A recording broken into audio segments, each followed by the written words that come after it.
أهلا بيكم في أولى حلقاتنا من قناة أسرار الذكاء الاصطناعي. القناة اللي هتاخدكم في رحلة ممتعة لفهم كل حاجة عن التكنولوجيا والذكاء الاصطناعي. النهاردة هنتكلم عن موضوع مهم جدا. إيه هو الذكاء الاصطناعي؟ وإيه مفهومه؟ وإزاي بيشتغل؟ خليكم معانا عشان نفهم كل حاجة ببساطة. ببساطة كده الذكاء الاصطناعي هو الآلة بتبقى عندها القدرة إنها تفكر وتتعلم زي الإنسان. يعني بدل ما الجهاز ينفذ أمر واحد بس، يبقى عنده القدرة إنه يتعلم ويتطور مع الوقت. مثال مثلا، عارفين لما بتيجوا تفتحوا اليوتيوب وتلاقوا إن اليوتيوب عرض فيديوهات انتوا اوريدي بتحبوها؟ نفس الفكرة لو سألتوا سيري على الطقس هيرد عليكم. الحاجات دي كلها أمثلة للذكاء الاصطناعي. بعد بداية شات جي بي تي احنا بقالنا يعتبر سنتين أو 3 سنين تقريبا. شات جي بي تي اللي عمل الثورة دي كلها، بقى في كمية نماذج في حاجات كتير جدا، مش مجرد اليوتيوب أو سيري. بالعكس ده سيري بقى متطور جدا دلوقتي وبالتعاون مع اوبن اي اي اللي عاملة شات جي بي تي. بس احنا بقينا بنسمع عن أداة ذكاء صناعي بتعمل مزيكا، أداة ذكاء صناعي بتكتب مقالات ممتازة جدا، أداة رسم. الموضوع دخل في 3D، انك انت تاخد من صورة PNG يحولها لأوبجكت 3D. ده كان سحر من كام سنة. بقى في مجالات كتير جدا بقت بتتطور، وبداية ان احنا داخلين على عصر ال AGI. وعصر ال AGI هو ده الذكاء المعزز، ده اللي هو فاهم وبيتعلم وبياخد قراره من نفسه وكل حاجة اوتوماتيك. فاحنا داخلين على حقبة زمنية فيها كل حاجة هتتغير في الحياة. الذكاء الاصطناعي ده ازاي بدأ اصلا؟ يعني بدايته كده نرجع بالزمن ورا ونعرف ازاي بدأ الذكاء الاصطناعي.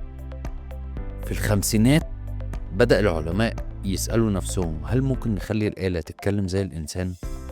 جت في السبعينات والثمانينات التكنولوجيا ما كانتش لسه متطورة كفاية، والموضوع تحول لأبحاث نظرية مش أكتر من كده. مع إن بدأ الروبوتات بدائية في العصر ده، بس كلها ما كانش فيه تكنولوجيا. من التسعينات بقى لغاية 2010 في تطور كبير جدا حصل في الكمبيوتر وسرعة المعالجة. بدأ الذكاء الاصطناعي ياخد خطوة كبيرة. الذكاء الاصطناعي موجود ومن سنين. يعني مثلا كان في بطولة للشطرنج وكمبيوتر هزم ملك العالم في الشطرنج. ده الكلام ده سنة 97.